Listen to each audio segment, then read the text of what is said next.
नमस्कार दोस्तों, मेरे YouTube channel advocate Jagjit Kumar Bhatt में आप सभी का स्वागत है। दोस्तों हम लोग बात करने जा रहे हैं बिहार नगर निकाय चुनाव के विषय में, जहां बिहार राज्य निर्वाचन आयोग द्वारा कल यानी 30/11/2022 को बिहार में दोबारा से नगर निकाय चुनाव कराने को लेकर के नई तिथि की घोषणा कर दी गई है, जिसमें हमारे बिहार में नगर पालिका आम निर्वाचन 2022 का चुनाव जो है वो अब 2 चरणों में संपन्न होगा। दोस्तों 2 चरणों में संपन्न होगा।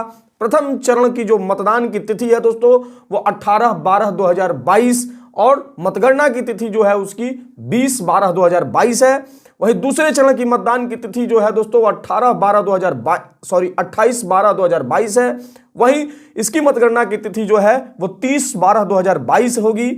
दोस्तों जैसा कि मैंने अपने 16 नवंबर की वीडियो में कहा था कि 261 शहरों की जो नगर निकाय हैं वहां पे सर्वे का काम जो है ईडब्ल्यूएस कमीशन जो है कर रही है। ईडब्ल्यूएस कमीशन कर रही है और जल्द ही चुनाव होने के आसार हैं। और जल्द ही चुनाव होने को लेकर के बिहार राज्य निर्वाचन आयोग ने जो है नोटिफिकेशन इशू कर दिया। अब सवाल यह है दोस्तों कि मैंने जो अपने पूर्व में एक वीडियो में कहा था और मैं लगातार कहते आया हूं कि जो ईडब्ल्यूएस कमीशन की स्थापना की गई है, जो डेडिकेशन कमीशन की स्थापना की गई है, क्या वो संवैधानिक है? क्या वो संवैधानिक है? उसी को लेकर के दोस्तों बड़े प्रश्न चिन्ह खड़े हो गए हैं, क्योंकि ऑनरेबल मामला दूसरी तरफ honourable Supreme Court of India में 28/11/2022 को बिहार सरकार द्वारा जो ओबीसी पॉलिटिकल बैकवर्डनेस का पता करने के लिए जिस डेडिकेशन कमीशन की स्थापना की गई थी, जिसका नाम था इकोनॉमिकल बैकवर्ड क्लास कमीशन, उसको सुप्रीम कोर्ट ने नोटिफाइड करने से यानी अधिसूचित करने से मना कर दिया है।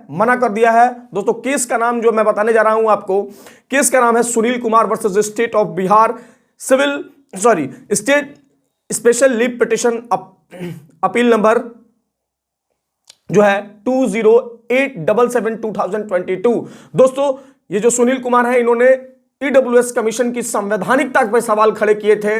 उसी पे ऑनरेबल सुप्रीम कोर्ट ने क्या कहा है हम उस पे बात कर लेते हैं। तो honourable Supreme Court of India ने 28/11/2022 को इस मामले की सुनवाई करते हुए कहा कि issue notice returnable with in 4 weeks. जो ये हम नोटिस इशू कर रहे हैं बिहार सरकार को और 4 वीक्स में आपको जवाब देना है। Liberty as a grant to petitioner to serve the respondent. दस्ती के माध्यम से जो ये कोर्ट की भाषा है दोस्तों, ये आपको समझ नहीं आएगी। आपको ये समझना है बस कि 4 वीक्स के अंदर जवाब देना होगा सुप्रीम कोर्ट में बिहार सरकार को।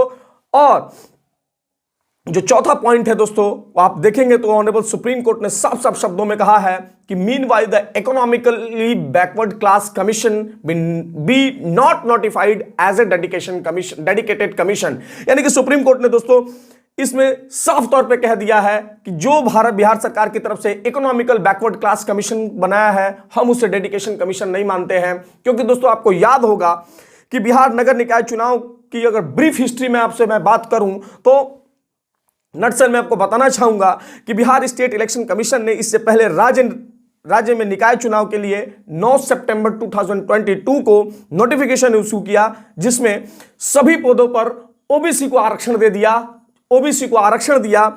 लेकिन वहीं सुप्रीम कोर्ट की पूर्व में जो जजमेंट्स हैं, there are so many judgments of the honourable Supreme Court of India like Gwalior judgment, Krishnamurthy judgment, Manmohan Nagar judgment, Rahul Wadhwa state of Madhya Pradesh. Supreme Court ने बहुत मर्तबा ये कहा है और 2010 से ऑनरेबल सुप्रीम कोर्ट कहते आई थी कि आप किसी भी तरीके के लोकल बॉडी में किसी भी तरीके का किसी भी पद पर जो है ओबीसी को आरक्षण नहीं दे सकते हैं। अगर आप ओबीसी को आरक्षण देते हैं तो you have a triple test qualify कराना होगा, आपको डेडिकेशन कमीशन की स्थापना करनी होगी, उसमें एम्पिरिकल डेटा जुटाना होगा, 50% से ज्यादा आरक्षण नहीं देना होगा, और ये सारी ग्वालियर जजमेंट्स को, कृष्णमूर्ति जजमेंट्स की जो बातें कही गई हैं उसे फॉलो अप करना होगा। लेकिन दोस्तों आपको जान करके ताजुब होगा, मैं लगातार इस पर वीडियो बनाते आया हूं और मैंने जब वीडियो बनाई थी मैंने उसी समय कहा था, और बिहार सरकार उस समय जिस समय नोटिफिकेशन इशू हुआ वो असंवैधानिक था। उसी को लेकर, उसकी संवैधानिकता को लेकर के बाद में ऑनरेबल पटना हाईकोर्ट से होते हुए मामला honourable Supreme Court of India तक पहुंचा था। और जब 19/9/2022 को ऑनरेबल सुप्रीम कोर्ट जब ये मामला पहुंचा था तो ऑनरेबल जस्टिस डीवाई चंद्रचूड़ और ऑनरेबल जस्टिस हिमा कोहली जी के बेंच में था। तो उसमें कोर्ट ने बेंच में सुनवाई करते हुए कहा था कि आप हैविंग ए डेडिकेशन कमीशन की स्थापना करें, आप जो है ट्रिपल टेस्ट क्वालिफाई कराएं, आप जो है 50% से ज्यादा आरक्षण नहीं दे सकते हैं। और सुप्रीम कोर्ट ने यह भी कहा था ऑनरेबल पटना हाईकोर्ट से यह कहा था कि आप जितने जल्दी हो विद इन ए वीक्स जो है इस मामले की सुनवाई करके और जो है जितना जल्दी हो इलेक्शन कराएं। लेकिन दोस्तों आपको जान करके ताजुब होगा, बिहार सरकार उस समय किसी भी बातों को फॉलो नहीं कर सकी थी और ओबीसी को आरक्षण दे दी थी जो कि असंवैधानिक था। बाद में ऑनरेबल मामला पटना हाईकोर्ट में जब पहुंचा सुप्रीम कोर्ट के कहने के बाद, तो सुप्रीम कोर्ट अपना पटना हाईकोर्ट ने सुनवाई करते हुए 4 अक्टूबर 2022 को अपने फैसले में कहा कि जितने भी parameters honourable Supreme Court of India की तरफ से बताए गए हैं उन सारे पैरामीटर्स को आपको क्वालिफाई करना पड़ेगा, देन आप चुनाव कराएं, हमें कोई दिक्कत नहीं है। बाद में बिहार उसी जजमेंट पे ऑनरेबल पटना हाईकोर्ट ने बिहार स्टेट इलेक्शन कमीशन को जबरदस्त फटकार लगाया था और यहां तक कहा था कि जिस तरीके से आप एक ऑटोनॉमस और इंडिपेंडेंट बॉडी है और जिस तरीके से आपने इसमें काम किया है, आप बिहार गवर्नमेंट के डिक्टेट्स पे काम कर रहे हैं और किसी भी एक ऑटोनॉमस और इंडिपेंडेंट बॉडी के लिए सही नहीं है क्योंकि उस समय जो भी ये बातें ऑनरेबल पटना हाईकोर्ट ने बताई थी वो पूर्व के जजमेंट्स में कहा था कि आप इसको फॉलो करेंगे और उसको फॉलो नहीं किया गया था बिहार स्टेट इलेक्शन कमीशन की तरफ से और नोटिफिकेशन इशू कर दिया गया था चुनाव को। बाद में सुप्रीम कोर्ट और हाईकोर्ट के माध्यम से उसमें रोक लगी।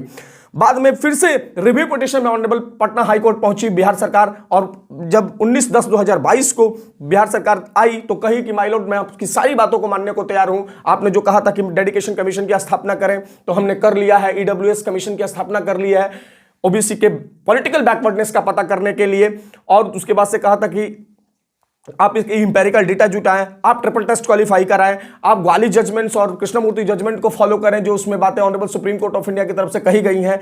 इसके साथ साथ ईडब्ल्यूएस कमीशन की स्थापना उस समय जो है सरकार ने कह दिया था और उस समय कहा था बिहार स्टेट इलेक्शन कमीशन ने कि जो ही हमें रिपोर्ट मिलेगी माय लॉर्ड हम लोग ये चुनाव करा लेंगे। लेकिन अब सवाल दोस्तों जो सबसे बड़े हैं कि उसी क्रम में जो रिपोर्ट मिल गई है ईडब्ल्यूएस कमीशन की कि कितने % को आरक्षण देना है नगर निकाय के चुनाव में, अब दोस्तों उसी में नोटिफिकेशन इशू होकर के कल जो नोटिफाइड हुआ कि फिर से इलेक्शन नोटिफाई हो चुका है, अब की चुनाव होगा। एक चुनाव जो मैंने जैसा कि आपको बताया कि अब 2 चरणों में चुनाव होगा। पहला जो है दोस्तों वो 18 तारीख को होगा, 18 दिसंबर को होगी, और दूसरी जो चुनाव है दोस्तों 28 दिसंबर को होगी। लेकिन अब सबसे बड़े सवाल दोस्तों क्रिएट हुए हैं वो मैं आप सभी को बताना चाहूंगा इस नोटिफिकेशन से, जो मेरे अकॉर्डिंग जो मेरी जितनी कानूनी समझ है दोस्तों। सबसे पहली बात कि ऑनरेबल सुप्रीम कोर्ट ने डेडिकेशन कमीशन को जो है ईडब्ल्यूएस कमीशन को मानने से ही मना कर दिया है, तो ये चुनाव कैसे हो सकते हैं, पहला चीज। दूसरी सवाल दोस्तों, इस चुनाव में को रोकने के लिए जितने भी पेटिशनर और इंटरलोक्यूटरीज एप्लीकेंट्स हैं वो जितने भी एप्रोप्रिएट पिटीशन फाइल करेंगे ऑनरेबल सुप्रीम कोर्ट और हाई कोर्ट में कि आखिर ये संभव कैसे है कि जब सुप्रीम कोर्ट ने डेडिकेशन कमीशन को मना कर दिया कि आप चुनाव नहीं करा सकते, मैं आपके डेडिकेशन कमीशन को हम लोग नोटिफाई नहीं कर रहे हैं, तो ये कैसे संभव है।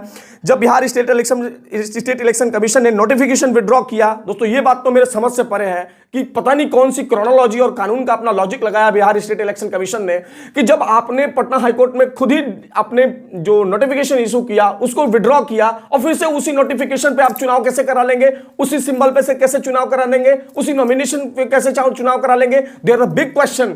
ये फिर से मैं दोस्तों आपको बता रहा हूं, मेरी जितनी कानूनी समझ है, ये फिर से ये जो मामला है, ये जो चुनाव है फिर फंसेगा, निश्चित रूप से फंसेगा, क्योंकि उसमें रूल ऑफ लॉ को फॉलो नहीं किया जा रहा है। दोस्तों चौथी बात मैं आप सभी को सामने, डेडिकेशन कमीशन की स्थापना जो है दोस्तों उसकी ही संवैधानिकता को चुनौती दी है सुनील कुमार जी ने, और जिस पे ऑनरेबल सुप्रीम कोर्ट ने मना कर दिया कि हम नोटिफाई नहीं कर सकते हैं।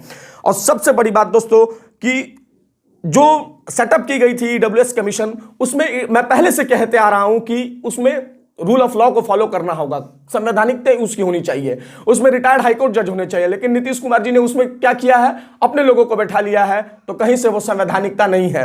दोस्तों सबसे बड़ा एक और कि आप मात्र 1 से 1.5 माह के भीतर में कैसे ईडब्ल्यूएस कमीशन की स्थापना करके और सारा एम्पेरिकल डेटा आपने जुटा लिया, सारा एम्पेरिकल डेटा आखिर कैसे संभव है दोस्तों, कैसे संभव है। बाकी आपको क्या लगता है दोस्तों इस चुनाव को लेकर के, आप अपने कमेंट बॉक्स में राय दें। देखते रहे मेरा यूट्यूब चैनल दोस्तों, शेयर करें, सब्सक्राइब करें, लाइक करें मेरे यूट्यूब चैनल को दोस्तों।